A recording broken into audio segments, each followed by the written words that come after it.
So, I'm gonna enjoy my meal. I got some McDonald's.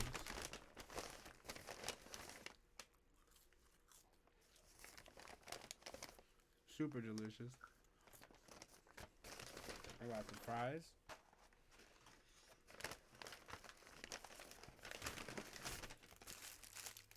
Two McDoubles. And a 10 piece.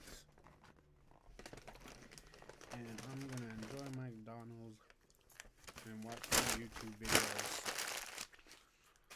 with a nice large Coke.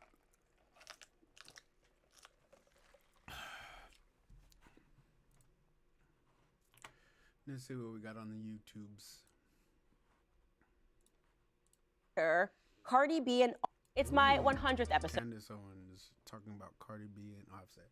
So my meal at McDonald's cost $17.25, and it's kind of messed up because they tried to give me the wrong order. I had to argue with them a little bit, and then I noticed at the McDonald's where I got this meal, 2 McDoubles, large fry, 1 Coke, 10-piece nuggets, $17 an hour. I mean $17.25, and the employees there make $17. The manager, let's say you make it all the way to manager, they make $19 an hour. Ooh la la. And let's watch some YouTube. So guys, which means that I can have and do whatever I want. Those are the rules. I'm basically Veruca Salt. Don't care how I want it now. And you know what I might want? I might want a meal from McDonald's. I don't tend to eat at McDonald's too often, but if I did, I could have it because it's my 100th episode. And if I was at McDonald's today, I would have the option to order Cardi B and Offset's date night order. Yep, Cardi B and Offset now have a McDonald's meal. Very, very exciting. Let me show you the commercial for that. Take a look. My dream day with Offset starts like... Oh, look at how fancy. Baby, get in. I surprised you with a place all to ourselves. Thank you, baby. You look gorgeous tonight, baby. We share our favorite McDonald's order. And we start with a cheers. Cheers. Clink. Let's eat. The Cardi B. An Offset meal. Ba-da-ba-ba-ba. Ba-da-ba-ba-ba. There you guys have it. You can go out and you can get that today. What do I want to say about this? Okay, first and foremost, before people think that I'm hating on Cardi, I am so happy that this girl came from nothing, was a stripper, owned her past, moved forward, began making music when nobody believed in her, and became successful. I think I've said that enough times now that I hope people actually believe that. I love that story. I love the climb. What I hate is that once you've climbed, okay, I expect you to become better, right? I expect you to recognize how it works, to understand how the system works, and to recognize that you are now becoming a part of a system that is meant to keep Black people and poor people poor, right? That kind of makes sense. Like, do you think it's okay to work for a corporation that makes billions of dollars, has the most lavish real estate portfolio in the world? Well, you make $17 an hour, and then this is one meal for me. I know it's a lot, but I'm a big person. I used to eat McDonald's a lot. I used to be like 460 pounds, but I lost a lot of, like 100 pounds. I'm still trying to lose weight, and I don't try to eat this often, so I'm trying to make it a special occasion where I talk about McDonald's while I'm enjoying the meal. And I love this shit. I grew up on this shit. When I was a kid, a single mother could feed her children McDonald's without breaking the bank. Today I spent $20 on this, and let's say I worked there. That's $17. That's an hour of my life for one meal. I remember when this same hamburger minus one patty cost 25 cents. You can't tell me their operation expense costs went up that much more. Essentially, why is it that it is always Black artists that get sponsorships with McDonald's? I'm glad Cardi B has made it to the place in her life where McDonald's is coming to her and saying, we want you to have your own meal, and she's gonna make a lot of money off of that meal. But I wish she could suspend her wanting that money to just take a pause and think about why it is that they're coming to her. Oh, because she... The motherfuckers forgot my sauce. Damn it. I gotta eat dry ass nuggets because they forgot my sauce.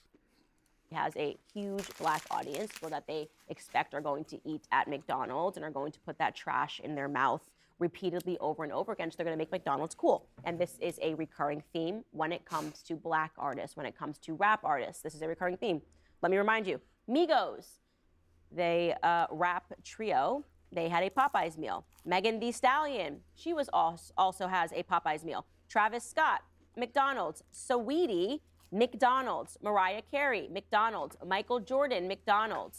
Pusha T, Arby's. Mary J. Blige, Burger King. Why isn't it that Whole Foods is not coming at them with a sponsorship? Oh, because they're in marketing partnering. It's what Thomas Sowell refers to as the bigotry of low expectations. This is how Black people eat.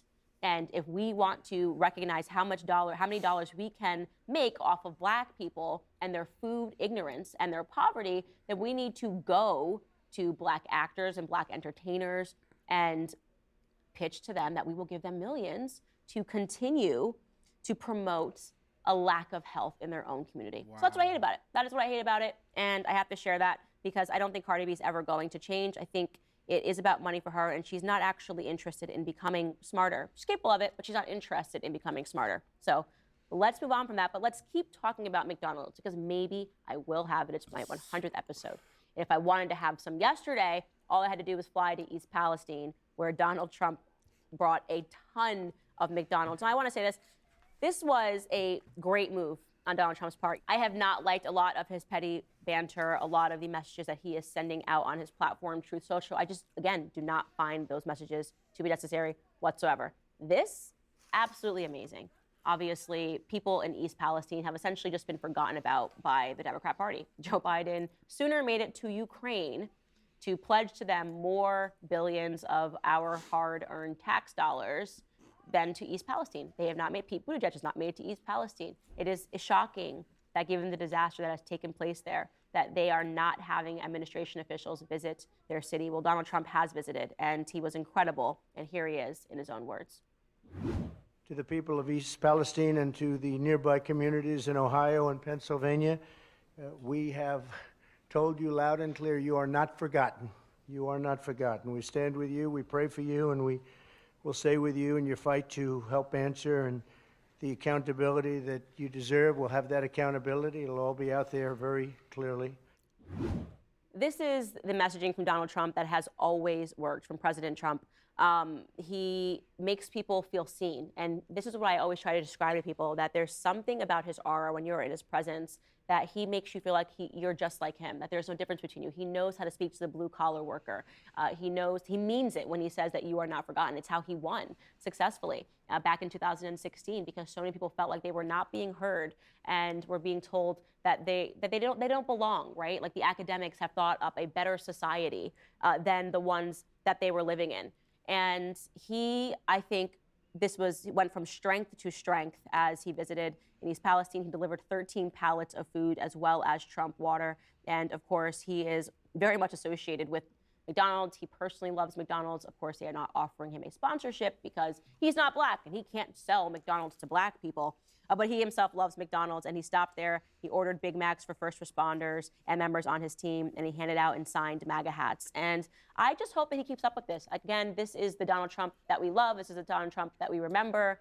We don't need him embarking on petty feuds, especially when it becomes against other GOP members at this moment that haven't actually announced that they're running. I don't need the back and forth between him and DeSantis, but I just wanted to acknowledge that he was just wonderful in East Palestine. And now, of course, you will see the Democrats are going to rush there. I think Pete Buttigieg announced that he was going to be there this morning, and I'm sure that now Biden may make a stop, maybe on his way back from Ukraine. If there's enough fuel, he might look at Americans. But that's the truth.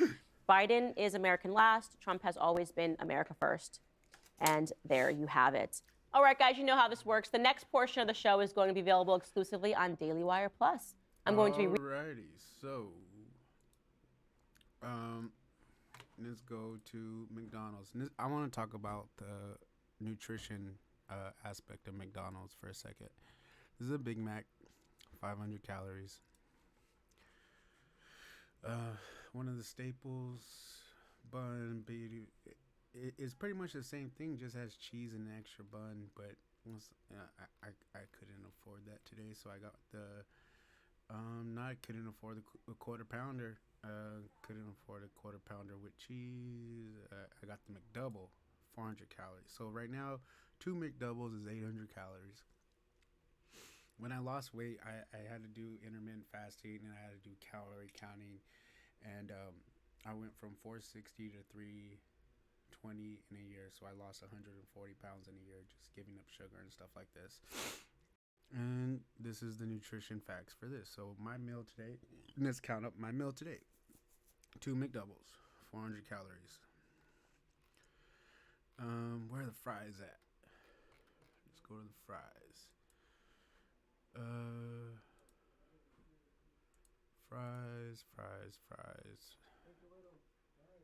Fries and sides. World famous fries. How much are the world famous fries? For a large, we got 480. So 400 plus 400 plus another 4, that's 1280. So far 1280 calories. What else do we got? We got chicken nuggets. So where are the chicken nuggets? Chicken and fish sandwiches. McFlurry, Happy Meals, fries and sides. Apple slices. Featured favorites. Chicken McNuggets. So I got a 10 piece. So that's another 400. So 480, 890, 1690 calories. Almost 1700 calories. This goes back to the $17. Oh, I'm also forgetting the large Coke. So far we're at 1700 calories, $17 an hour at $17 a meal. So $17 a meal, $7 an hour. Do you think it's fair for you to work 1 hour of your life for one meal for the company you work for, when you know damn well how many customers come in and out of there every hour? I want you to think about that if you're an employee or if you're a visitor of McDonald's. And we're at 1790 calories so far, and we got to add the drink because we can't skip on our calories. Coca-Cola large, 290. So I need a calculator for this one.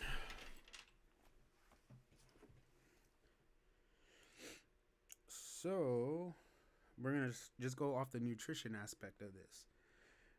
400 calories plus another 400 calories plus 490 plus 410 is 1700 plus this equals 1990 calories. And that's one whole meal. That's pretty much when I was losing weight, I would keep it to like under 1,000 calories for the whole day. So if I were to eat this meal, this would be my whole meal for the whole entire day. And sometimes back in the day when I was gaining so much weight, I would eat this probably like 3 times a day. Not this specific meal, but something like this, or go to somewhere else, and it would just be one meal in the 3 meals that I should eat when it should be your whole entire daily calorie intake. Nowadays, I eat steak and sirloin. 2 pounds of sirloin is 1,700 calories, 1,800 calories. And then the asparagus and jalapenos, and that's pretty much my meal. And I'm full throughout the whole day when I eat that meal. When I eat this meal, though, I believe a lot of the nutrients are sucked out of it, so I never get full off of this. Like, I'll get full for a little bit, but then in a couple hours, I'll be hungry again because your body craves the nutrients in real food. And a lot of this shit is super processed, so it's not really that good for you. Let's go back to some other McDonald's stuff and see what else. That's just the nutrition aspect of it. We're gonna go into the business side of it, and then we're gonna go into the marketing. Well, first we're gonna go into the marketing side of it. So this is the marketing budget for McDonald's off of one campaign. Snap your W-2 and file Fed and State for...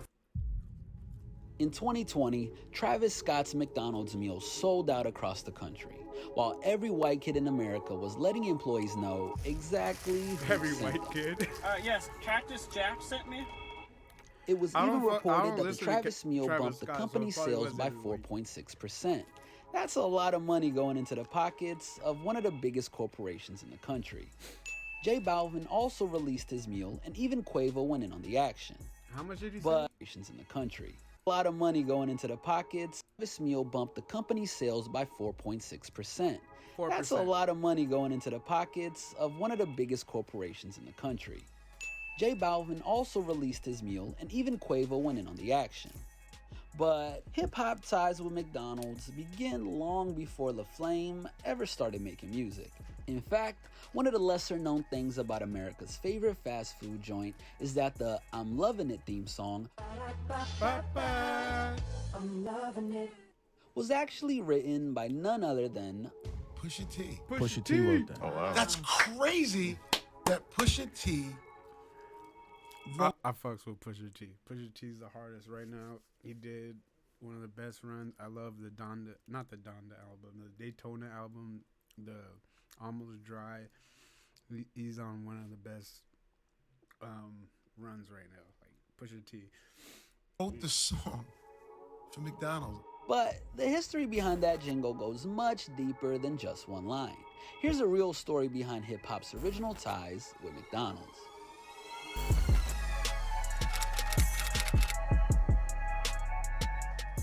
Hip-hop legend and founder of United Masters, Steve Stout, was working on a campaign with the fast food company, and they were looking for a new jingle. Enter Pusha T. When he brought it to us, he gave us the I'm loving it, tagline. Yeah. And we basically just wrote to that. So you just wrote da. No. But it wasn't really that cut and dry.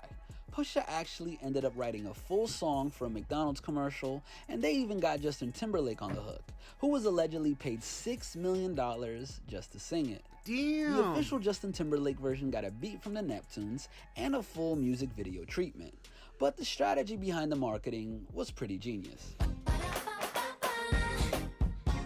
I'm loving it. I'm loving it. They first released it as a song unrelated to McDonald's so that when they tied the slogan into their commercials, it would already have some type of cultural currency. According to people close to the campaign, the release had to include hip-hop in some form.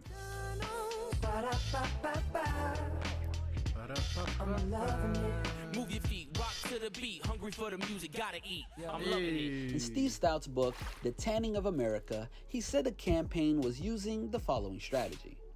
Number 1, commission a song to be performed by an iconic artist. Justin Timberlake, check. Number 2, promote it months before the So this is a marketing strategy for McDonald's.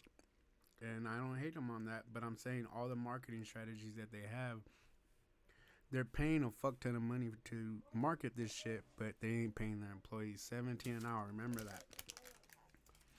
McDonald's campaign, and at the same time, start promoting the marketing slogan.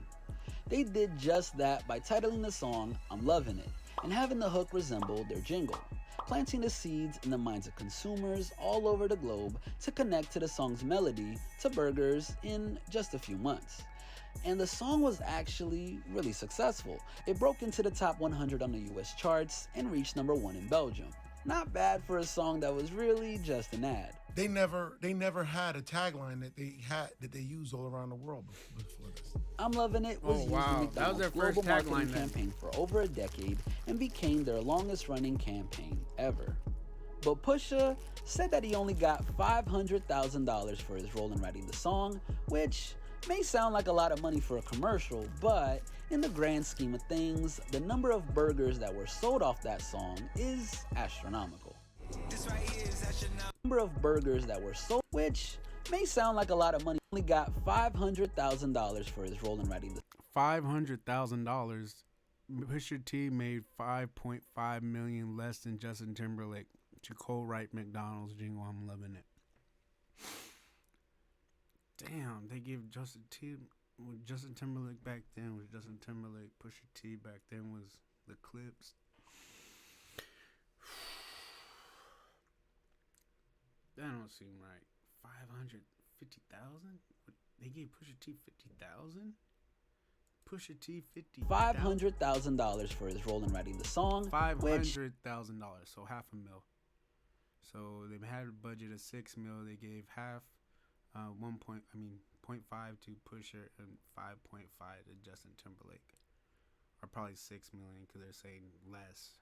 So $6 million Justin Timberlake, $500,000 to Pusha T. And who was the main marketer and driver of this campaign? May sound like a lot of money for a commercial, but in the grand scheme of things, the number of burgers that were sold off that song is astronomical. This right here is astronomical. Plus, McDonald's reportedly spent $1.37 billion in advertising the year that the campaign was launched.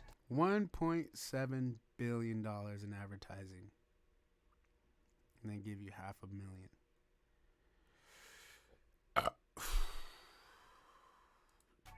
In terms of how Pusha felt about his cut, he called it a super L and regretted not taking any royalties for the song. That's a pretty good payout, though. No. But apparently he learned from his mistakes, and in another completely random sounding fact, he now owns 40% of the Arby's jingle. Oh, Arby's, we have the meats. Oh, yeah, shit. That one. But I own 40% of the Arby's commercial. That's why I love this marketing shit. It doesn't matter. Who goes to Arby's? Wait, hold on. We have the meats as you? Yeah, we own that. That is the most. Victor's gotta call Ian, buddy. Other writers of the jingle have publicly denied Pusha's claims and said that he actually didn't write on the song at all. Damn, arguments about writing bars, that kind of sounds familiar, doesn't it? How could you ever right these wrongs? I told them, hey mom, I spent 8 years on this degree, but I hate it, and I really want to change jobs. I'm sorry, I know this. When you don't even write your songs. A McDonald's marketing exec, a music agency, and the engineer of the jingle all came out to deny Pusha's songwriting claims. Damn. Danny Saber, who worked as an engineer on the recording sessions, told Pitchfork, "For people to come crawling out the woodwork and trying to claim it, it's just fucking ridiculous. It's bullshit." So, who actually wrote the jingle? Here's what we know for sure about the song's creation. According to a Pitchfork article in 2003, McDonald's was struggling to find new business with a stock price of just $12. So, $12. they held a competition with... So when Pusha T did this, the stock price was $12.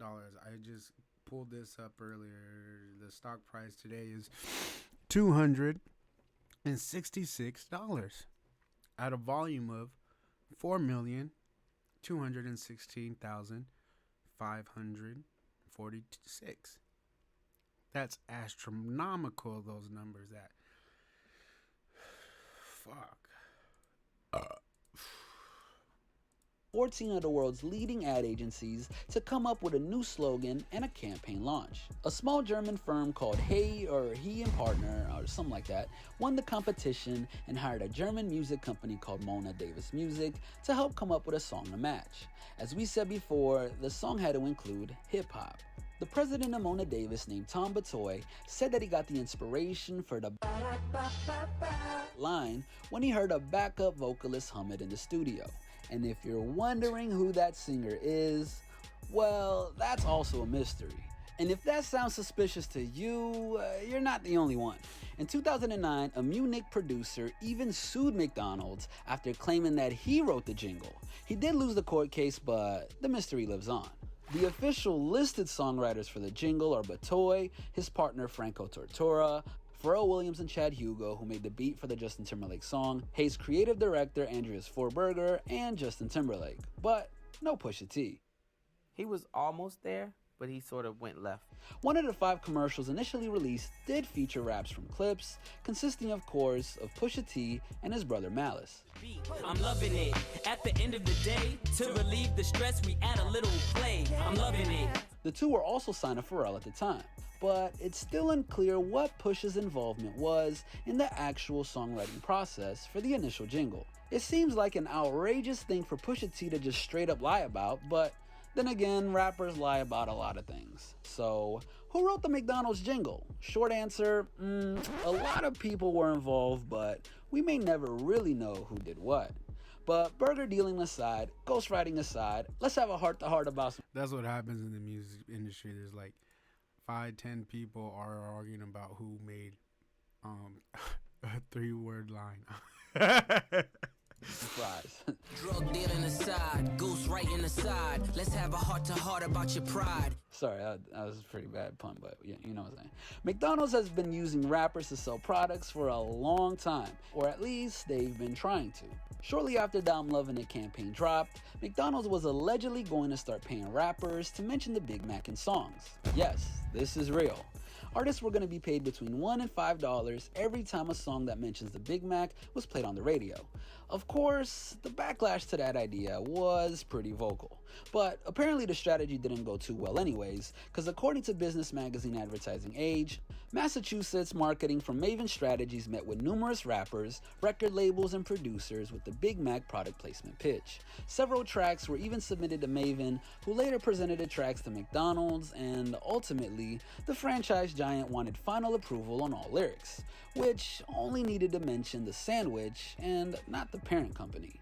And according to that article, franchise wanted approval on all lyrics, so they want to write your whole fucking rap, or that's some bullshit. If you don't fuck with the artist, don't have the artist try to promote you, don't hire the artist. Like, why are brands trying to censor people by what they take in? Like, that's just stupid. Like, if you're an artist,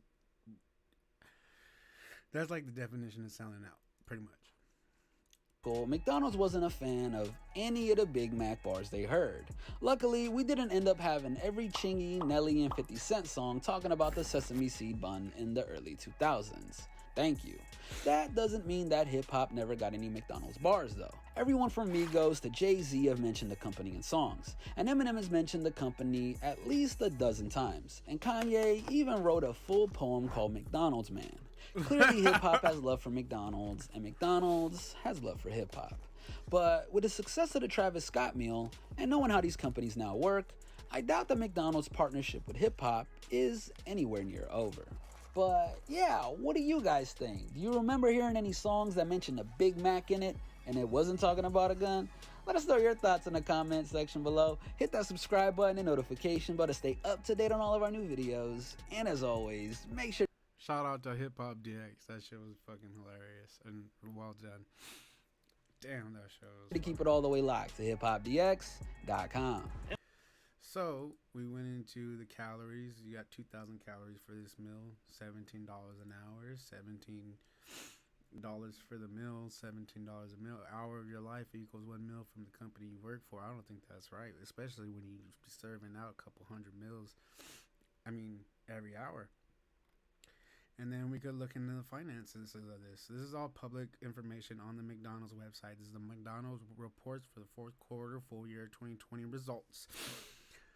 Global company sales increased over 12% for the quarter, with double-digit growth across all segments. Digital system-wide sales in our top 6 markets were over $7 billion for the quarter. For a quarter, not even a whole fucking year, $7 billion, and they're paying you $17, representing more than 35% of their statewide sales. Full year comparable sales growth over 10%, and comparable guest counts grew 5%. Chicago financial reporters, capable sales, U.S. increased 10.3%. International key financial markets metrics consolidated revenue dollars in millions. So if it's dollars in millions, this is 5 billion. Except for shares data. Revenue, operating income, net income, earnings per share. 5 billion, 2 billion, 1 billion. See, it makes it look like small numbers, but it's in the billions. Revenues, year end, quarters. And I recommend, if you work for any company, go to their websites, learn about the company you work for. Don't just accept a check. Right now, I live in California. I don't work for any McDonald's corporation. I never have, probably never will. But it's good to know these things. Like these companies, these large corporations are what killed small businesses. And it's because they pretty much pay you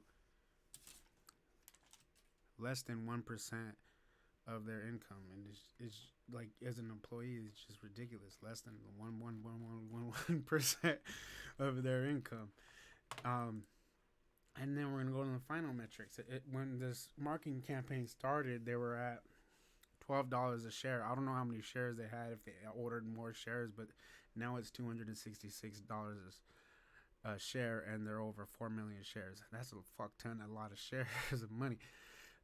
You could do the annual reports, all this other shit, and let's click onto the annual report for McDonald's 2021. This is the annual report. Who's this guy? Annual letter to shareholders. A little more than a year ago, dear shareholders, the global McFamily and our customers. A little more than a year ago, I said that we were witnessing the beginning of the next great chapter of McDonald's. There is never been better time to be part of the brand McDonald's than right now. The past year showed what makes McDonald's unique: the strength of our people, the scale of our supply chain, and the agility of our system, the importance of our local owners and operators, and the communication we serve.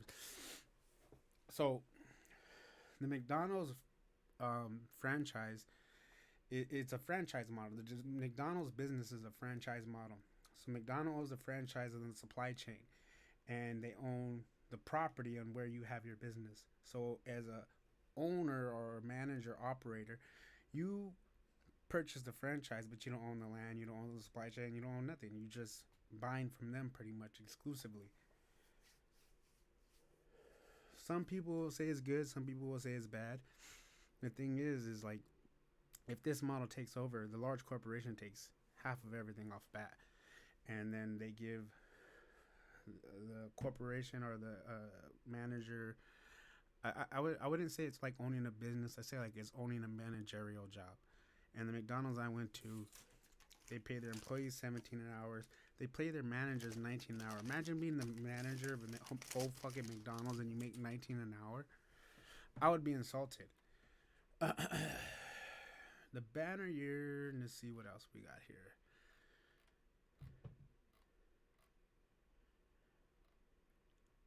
Chris Kempchetsky, President and CEO of McDonald's Corporation. United States Security Exchange Commission, Delaware. So they're incorporated in Delaware. I live in California. As an employee working for McDonald's, you live in California, you're paying 14% income tax. You know how much McDonald's is paying? 0. As a franchise owner, you're paying 8% corporate tax because you're incorporated in California. But the whole entire organization, the corporation, is in Delaware. So they pay 0. This is how businesses do it.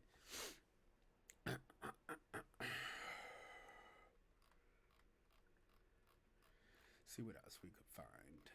COVID, environmental matters, supply chains.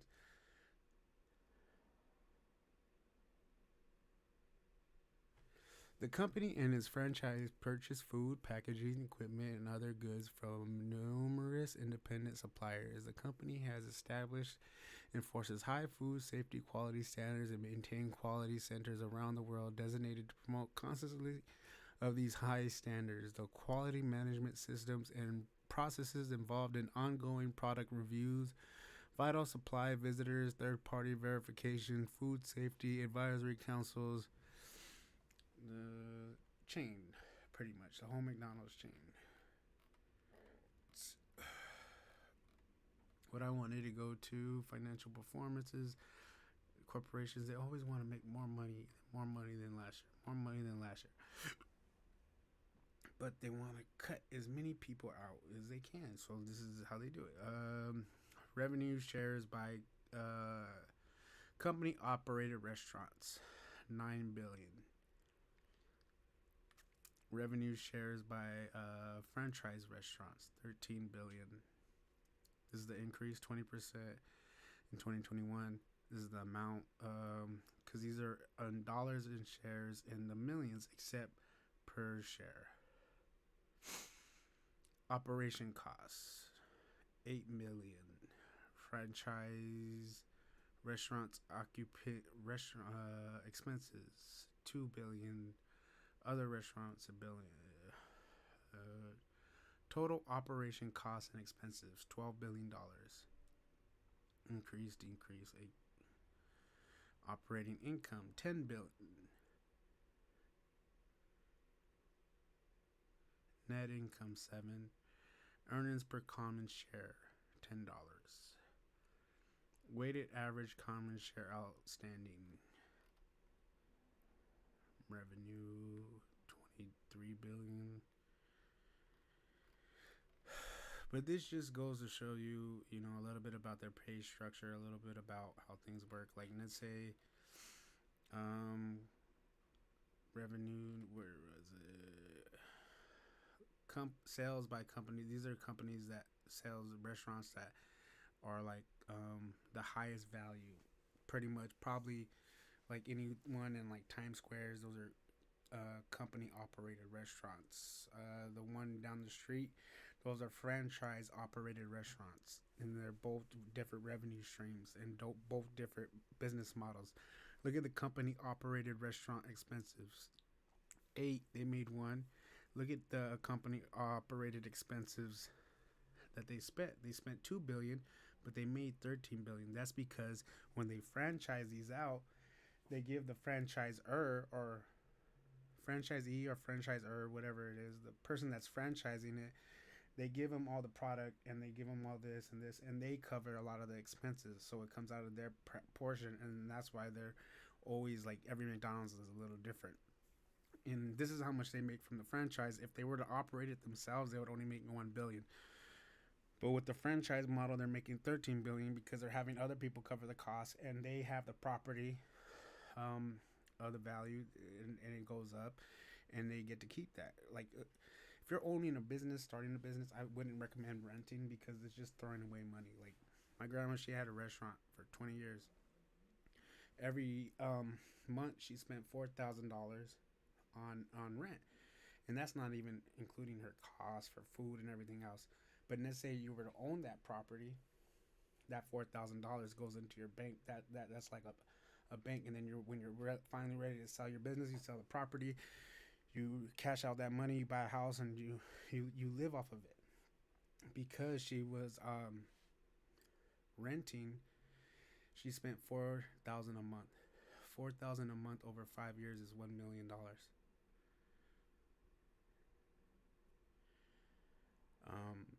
Let's say before they expanded the restaurant, if they would have just stayed at the small scale, they were paying $2,000 a month. So $2,000 over 5 years is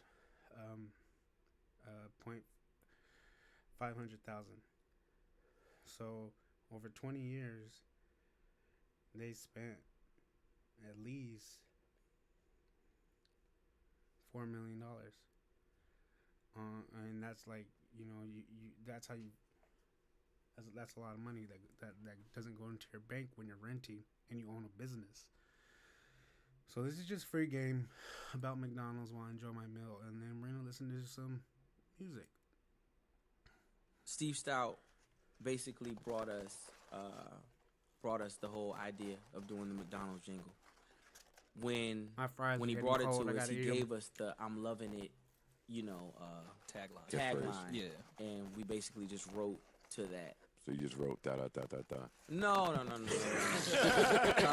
No, but within that, you know, they just took pieces out, whatever the case may be. I feel like McDonald's shouldn't have wanted to work with this guy. But no. And Steven Victor again. And they got over. Like, they got over. Pay a one-time payout. Ooh. One-time payout. One-time payout on $1 billion marketing fund. That's kind of shitty. I said that. The union. Yeah, that's crazy. Wasn't hip. Half, what was it? Like a half. Me and my brother gave me and my brother a half. Half $1,000,000. Oh, that's a pretty good payout, though. No. What? It's now. You're right. No, it is not. No, it is I can see. I just mean to say at the time, I see why you were like, oh yeah. Whatever. But I own 40% of the Arby's commercial. Now. Hey, we hate Arby's. It doesn't matter. Who goes to Arby's? Huh? Wait, hold on. We have the meats as you? Yeah, we own that. What? Get the out of here! All right. That is the most. Victor's got to call Ian, buddy. Yeah. Fucking Pusha T's hilarious. They own 40% of the Arby's marketing now, for that jingle, which is good. Like, I think companies should, market with certain people. I'm not, saying they shouldn't. I'm not saying, oh, don't, market with Cardi B and Offset and stuff like that. I think that's a good thing. But what I am saying is pay them fairly, and then also pay your employees fairly. The franchisees are paying hand over barrel, and it's a good model for you guys. I'm not saying it's bad, but what I am saying is I think there's better ways to do business, and with the economy the way it is now, getting paid $17 an hour is ridiculous. Inflation and all the other stuff. And then what's even worse is I notice every time that they do have a price increase for McDonald's, they that's a whole nother marketing campaign. They're like, oh, this McDonald's paid $10 an hour. This McDonald's paying $20 an hour, and then it goes lower and lower. It's just when really we know that this hamburger used to cost less than 10-20 cents to make, which is ridiculous. So we gotta diss McDonald's.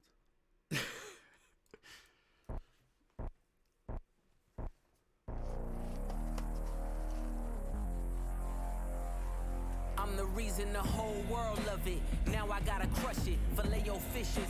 Then you should be disgusted. How dare you sell a square fish, asking us to trust it? A half slice of cheese, Mickey D's on a budget. Arby's crispy fish is simply it. With lines round the corner, we might need a guest list. Eggs is stage left, the sandwiches taste fresh. A little cube of fish from a clown is basic. Say less, this argument is baseless. Drowned in tartar, that filet-o-fish is tasteless. See, Arby's only deals in the greatness. I bet the house on it like it's Vegas. Yeah. I could sell water to a well. How could you ever think I'd fail? Yeah, the crispy fish sandwich blazing trails. The mother clown's just too frail. Yeah. If you know me and you know me well, all fish is gonna tip that scale. Hey. This is a pay. And then we can't deny how hard it was. Like McDonald's talking about the lines around the corner, tipping the fish scale. I was like, damn. Let's play it back.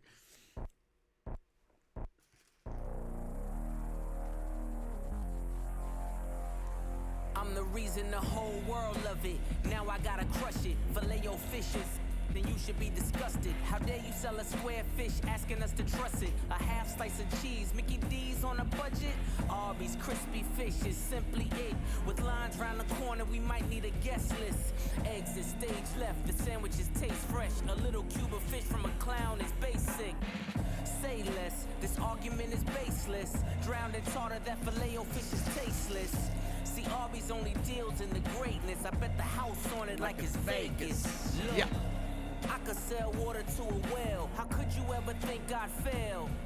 Yeah, the crispy fish sandwich blazing trails. The mother clown's just too frail. Yeah, if you know me and you know me well, all fish is gonna tip that scale.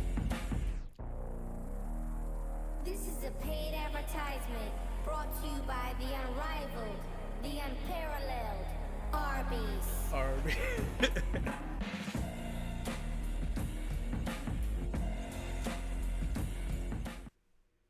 YouTube TV has no hidden fees and includes unlimited TV I'm loving it. YouTube TV. Try it free.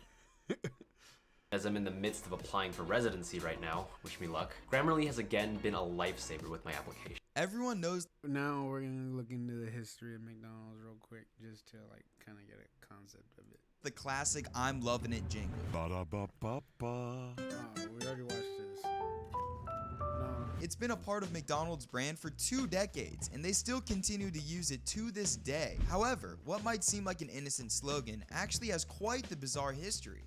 No one knows who actually wrote it. The writer of the simple 5-syllable jingle has been in question for years. Many assume that Justin Timberlake and Pharrell Williams wrote it because the slogan was based on one of their songs called I'm Lovin' It. But in 2016, rapper Pusha T came out of the woodwork and claimed that he created it. But then the agency behind the I'm Lovin' It campaign called out Pusha T's claims and disputed everything he said. So of course they're gonna call him out. That doesn't mean that they actually do it. This is my story, your story, and the truth. Like, if Justin Timberlake and what's his face made the song and then they were to like sample it and then copy it, like that would be a whole different business perspective. That's why they paid him off. If they were to just like, oh, but I'm loving it, and then copy that tagline, that would be a whole nother lawsuit. That would be infringement. That would be other stuff.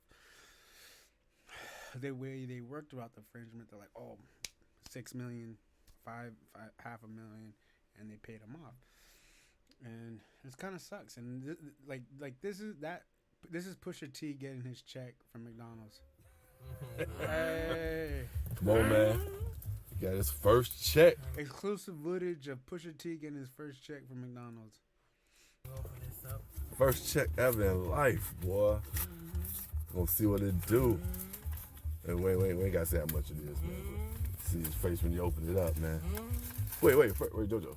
How does it feel opening up this first check, man? Oh, come on. Let me just open it up. All right, man. All right.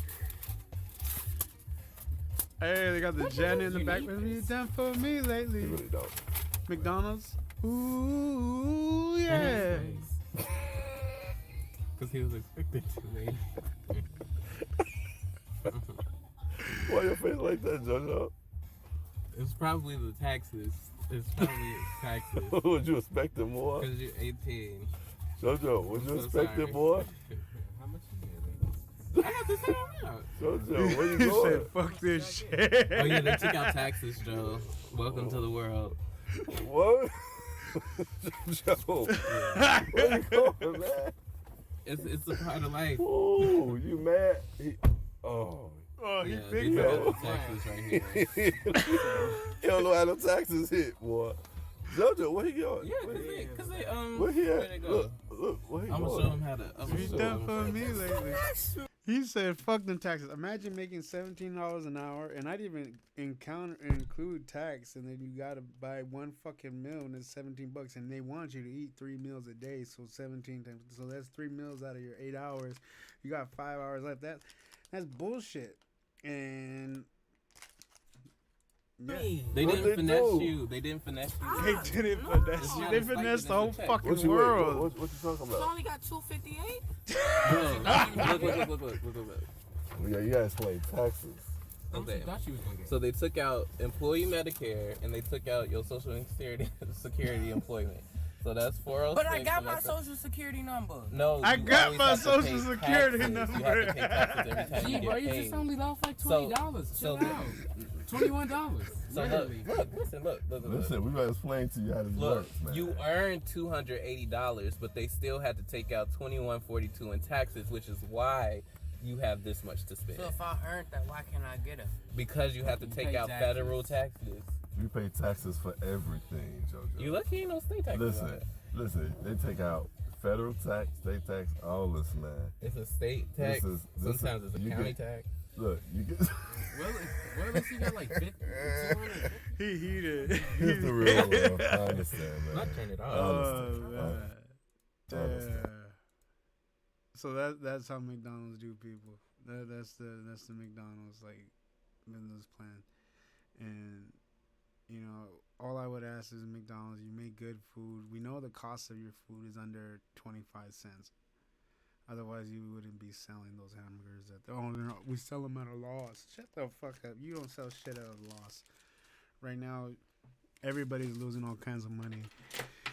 Everybody is poor, and I'm just trying to help some people. So don't come after me talking shit, because I'm like actually trying to help the people that work for you and the people that you actually are supposed to care about and serve in the community. But you guys, remember this: corporations don't have feelings, and if they can look like a good guy, they're gonna look like the good guy, and they hire the news to do press for them. And this is how they do it too. It's $20 an hour. When I went to this McDonald's, the manager makes 19 an hour. This is just fucking press for McDonald's, and they pay.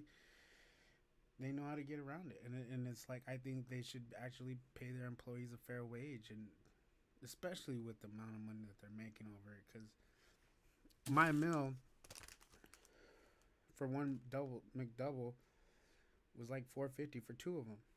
When, let's say they cost $1 at the most, 50 cents at the most to make. That margins on that are ridiculous. Brian, by up to $20 an hour, it's being advertised on a sign right outside of the restaurant in Belmont. Customers who saw it today say they're shocked, but also say it's about time workers start making a living wage. A need for workers, plastered on signs outside of businesses across the Charlotte area. And they can't get an employee for $7.25 an hour. One of America's largest fast food chains. How many spam take your order? Is upping the incentive to join the team. I think it's good for the employees. The owners, they've made a fortune over the years. It's time to give a little bit of it back. McDonald's is advertising up to $20 an hour outside of its Belmont location. I thought it was a misprint. McDonald's says it's raising minimum wage for more than 36,000 employees by about 10%. Entry-level pay will range from $11 to $17 an hour and $15 to $20 for managers. $11 an hour, and they're like, oh, we're hiring new hires $20 an hour, when there's probably only one position that gets $20 an hour. That's the deviousness and malice of their marketing campaign. And I don't think it's right. I think it's disgusting. I was surprised. I think it's good for the economy. I think it's good for people. I think it'll put more people to work. The only concerns from customers we spoke with, how the wage increase is going to impact prices. $15, $20 an hour, well, you got a $20 hamburger, you know. And small businesses in the area who might not be able to compete with the corporate giant. People would love to make $50. This is a ridiculous argument, and they interview, I don't want to call them ignorant, uninformed people, like the cost, the margins for everything. Everybody remembers the 30-cent hamburger. The margins couldn't have been that much then, but they were still turning a profit. Today, you're paying $2.50 for that same hamburger, and what is their cost for it? And then if you're making $20 an hour, how many people do you see lined up there? Are they serving over 100 people per store every hour? Or are they serving one or two? And how many employees do they normally have? Let's say they have 5 employees. It's the margins. Everybody who comes up with these metrics don't want to explain the real numbers to you. That's why I'm explaining the real numbers to you, so you understand them. $20 an hour. But if they pay $20, McDonald's, then you got Bojangles, you got Wendy's, everybody else is going to have to match. A worker shortage felt in nearly every industry. Definitely been hard. Some say increasing pay could be a fix. It's a revolving door. If you can find them, they don't hang around too much.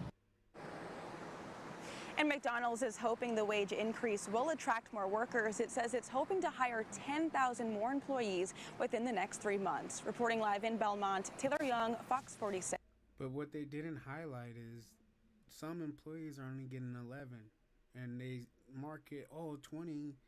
And you think you're going to go over there and get 20 for flipping burgers, and they're like, oh, no, you went through the whole hiring process. Here's $11 an hour. That's like false marketing, false advertising. in a new way. And that's what 1 year ago in Belmont.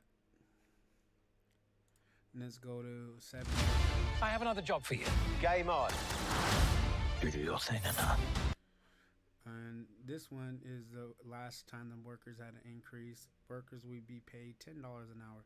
So you start off at $10 an hour 7 years ago, and today the employees that are starting off are making $11.50. You can't say $20 an hour because that's complete false advertising. They're making $11.50. This is why the news lies to you, and it's fucking disgusting.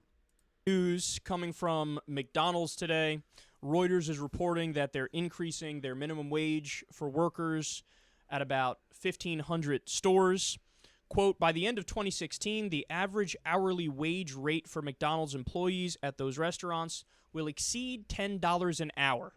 So they're doing an incremental thing. First it gets kicked up to, I think it's $9.10, then $9.90. Then by 2016, it's $10 or more per hour. So it's going to affect about 14,000 workers. McDonald's also said that full and part-time crew employees at company-operated restaurants with at least 1 year of service will begin to accrue personal pay. Okay, so that goes back to that thing of company-operated restaurants. Company-operated, their expenses and their profit margins. We've seen the difference in that. And the franchise-operated restaurants. The franchise-operated restaurants, they're able to pay lower prices. Guarantee the restaurant I went to was probably a franchise-operated one, and they were marketing, oh, we're paying this an hour. And then I see on the very front when I go in, it says 17 for employees, and managers make a whopping 19 an hour. So you've been there for a few years, you want to move up. And the manager's coming in and he's making $3 more. Oh, good job. Paid time off. Beyond that, some employees at both company and franchise-run stores will be eligible for education assistance, which is another good thing here. So now they're joining the growing list of companies that have decided, okay, we're going to stop being totally dickish. We'll give like a little bit of an increase here. So what's the takeaway from this? I mean, should we applaud it? Should we not applaud it? Why? Why not?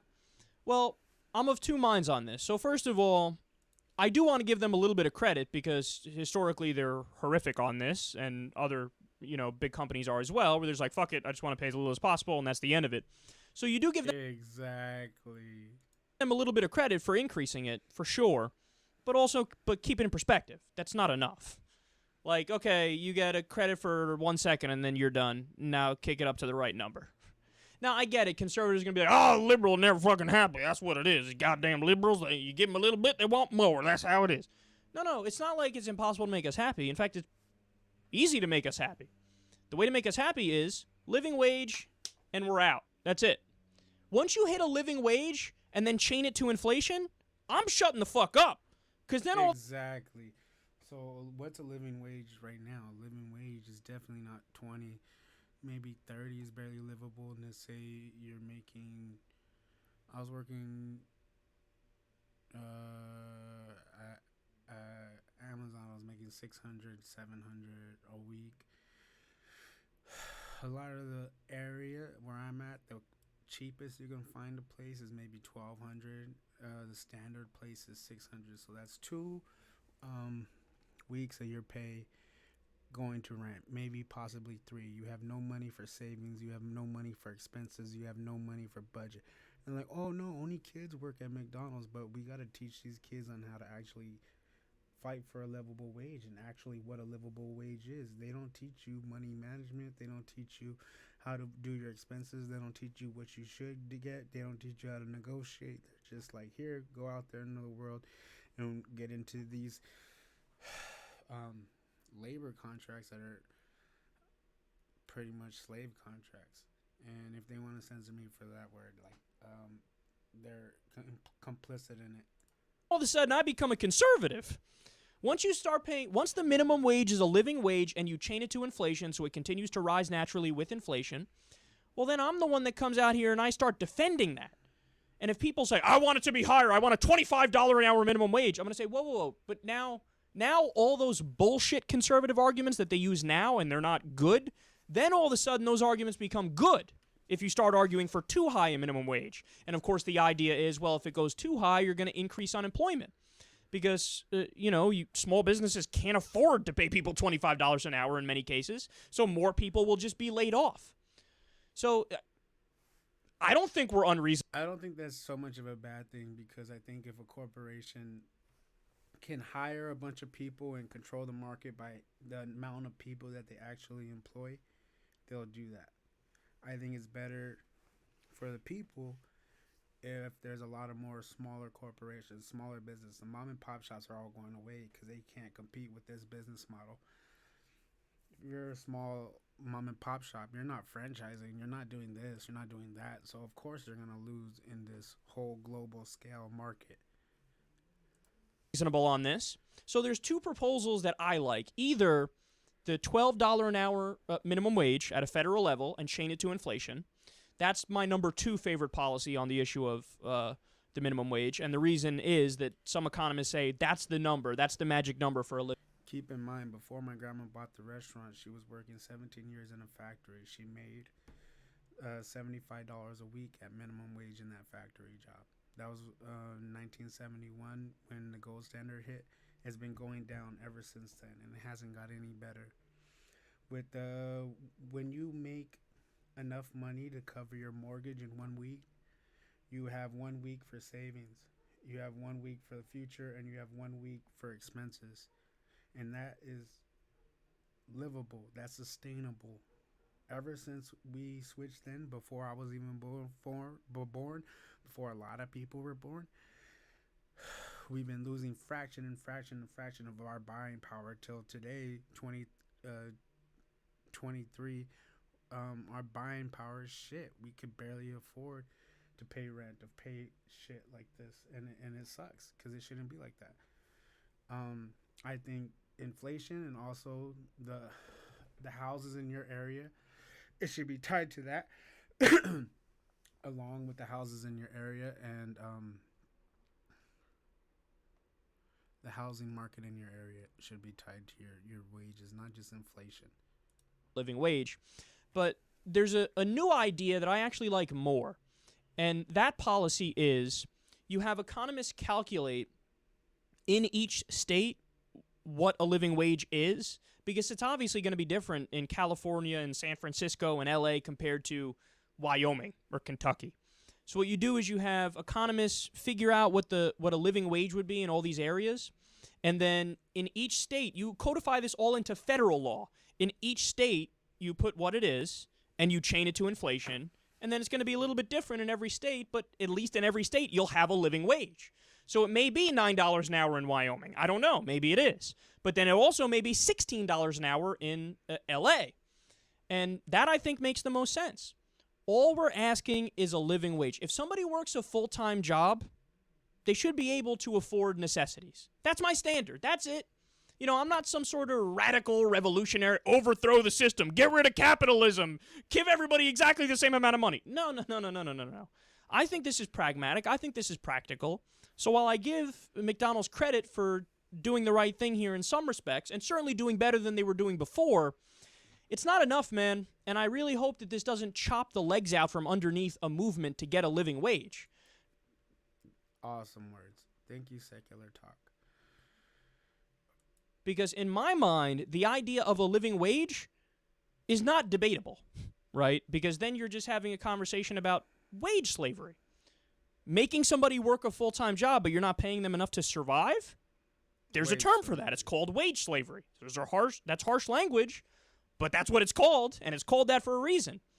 Because it appears to be a fairly common-sense position and a proper position to say you have to at least pay them enough to survive if they're working a full-time job. So, McDonald's, you did a decent job. Alrighty.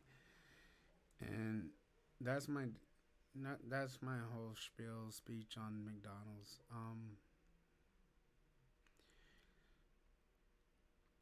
The amount of calories, the food, the wages, the marketing, everything. And if you have any other comments you want to talk about it, put it in the comment section. Let's talk about it. This is just my first like deep dive into it, and mukbang. Hopefully, it'll probably be my last. I ate my meal. It was.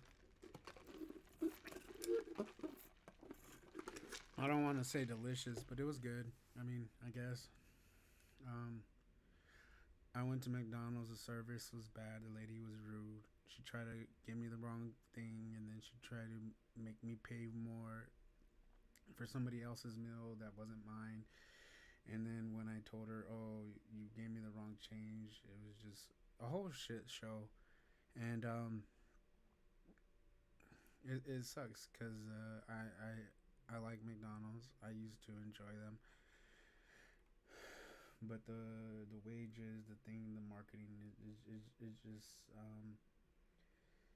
kind of woke me up to the evilness of it because small mom and pop shops are closed.